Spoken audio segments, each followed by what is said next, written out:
નમસ્કાર, જય હિન્દ, જય ભારત. હું યુવરાજસિંહ જાડેજા. છેલ્લા ઘણા સમયથી આપણે જોઈએ છીએ કે જે લોકો સત્તાપક્ષને સવાલ કરે એ લોકો સત્તાપક્ષને બિલકુલ ગમતા નથી હોતા.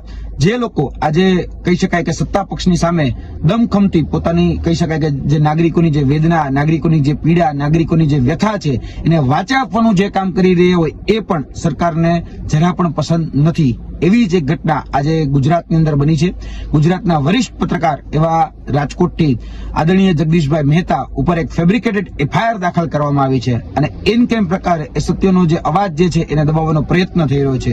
એક નિષ્ઠાવાન પત્રકાર તરીકે એને પોતાનું જે કહી શકાય કે જે જવાબદારી હતી, પોતાનો જે ધર્મ હતો એ ધર્મ નિભાવવાનો પ્રયત્ન કર્યો અને થોડા સમયથી એ ખેડૂતોની જે વેદના, ખેડૂતોની જે પીડા, ખેડૂતોની જે વ્યથા હતી, એને મુશ્કેલીઓ જે હતી એને વાચા આપવાનું કામ એ સતત જગદીશભાઈ મહેતા કરી રહ્યા હતા અને વર્તમાનમાં એની પર ખંડણી જેવા આરોપ લગાડી અને એફઆઈઆર દાખલ કરી ક્યાંક ને ક્યાંક કહી શકે કે એને ફસાવાનો, એની ઉપર કિન્નાખોરી રાખી ક્યાંક ષડયંત્રના ભાગરૂપે એને ફસાવવાનો પ્રયત્ન થઈ રહ્યો એવું સ્પષ્ટપણે લાગી રહ્યું છે. એટલે આ જે ઘટના છે એ ઘટનાને અમે સખત અને કડક શબ્દોમાં વખોડીએ છીએ.